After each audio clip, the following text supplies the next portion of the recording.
Assalamualaikum warahmatullahi wabarakatuh. Perkenalkan, nama saya Rois Mumtaz Kasopan dengan NIM 7211141910. Di sini kita akan membahas meraih proyek 6 yaitu dasar-dasar spreadsheet.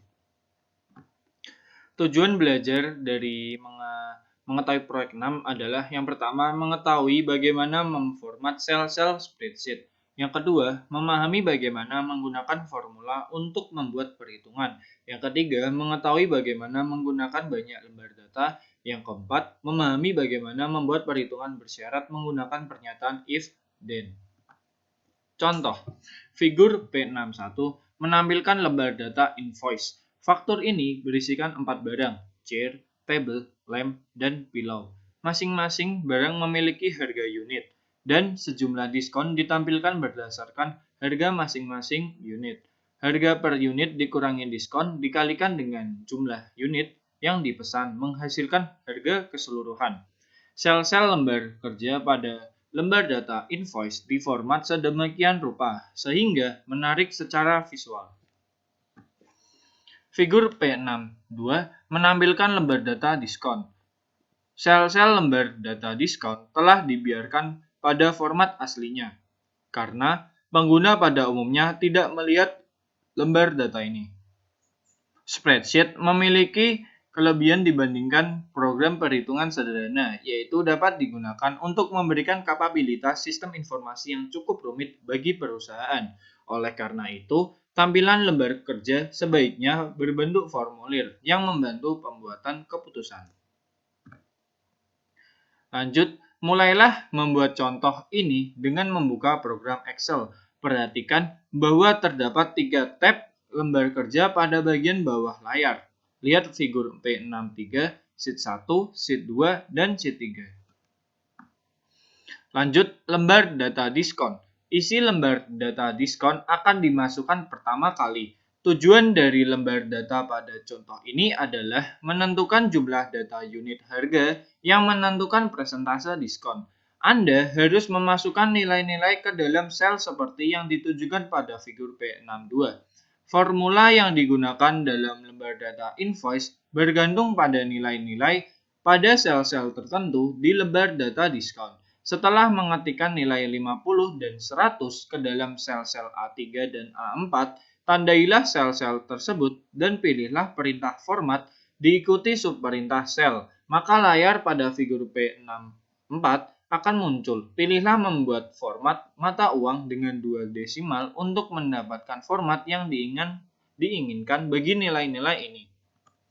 Lanjut, lembar data faktur. Lembar data invoice jauh lebih rumit. Mulailah dengan membuat lembar kolom cukup besar sehingga dapat menampung nilai dan judul faktur. Gunakan mouse untuk memilih kolom A hingga G, kemudian pilihlah perintah format diikuti perintah kolom dan width. Ketika figur P6,5 muncul, pilihlah kolom dengan lembar 13. Lanjut, sel A1 telah memiliki entire invoice. Sel B3 hingga B7 terisi kata-kata item, chair, table, lamp, dan pillow. Harga satuan juga dimasukkan ke dalam sel C3 hingga C7. Lewati kolom D, nilai-nilai ini akan dihitung kemudian. Masukkan unit ke dalam sel E3 hingga E7.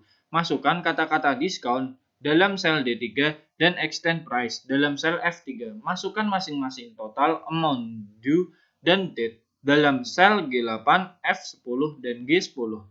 Kita ingin meletakkan teks di tengah-tengah sel A1 hingga G13. Sorot keseluruhan area dengan mengklik mouse pada sel A1 dan sambil memegang tombol mouse, tariklah kursor hingga G13, lepaskan tombol mouse dan pilihlah perintah format diikuti subperintah sel. Pilihlah tab penjajaran, maka layar seperti pada figur P66 akan muncul. Kita menginginkan nilai-nilai ini terletak di tengah. Figur P67 menunjukkan pernyataan if untuk sel D4. Lihatlah baris teratas dari lembar data ini. Di atas sel-sel, jika nilai di dalam sel C4 lebih besar atau sama dengan nilai dalam lembar data diskon pada sel A4, maka nilai lembar data diskon pada sel B4 akan ditempatkan ke dalam sel. Sel tersebut telah ditandai sebagai A4 pada lembar data diskon, tetapi dengan dolar mengawali tujuan kolom dan baris data, kita dapat menyalin formula ini ke dalam sel-sel lain. Lanjut, figur P68 menampilkan layar yang dihasilkan dari pemilihan perintah format, diikuti perintah cells, dan mengklik tab font. Anda dapat membuat judul kolom dan huruf tebal dan atau mengubah ukuran font pada kata invoice dan dalam sel A1. Mengubah font dalam sel dapat membuat faktur ini lebih menarik dilihat. Lanjut, menyimpan contoh. Anda sebaiknya menyimpan contoh Anda sebagai example P6. Excel secara otomatis akan menambahkan ekstensi .xls kepada nama file. Dengan demikian, Anda dapat mengacu pada contoh ini ketika mengerjakan tugas di bawah ini. Sekian presentasi dari saya, kurang lebihnya mohon maaf. Wassalamualaikum warahmatullahi wabarakatuh.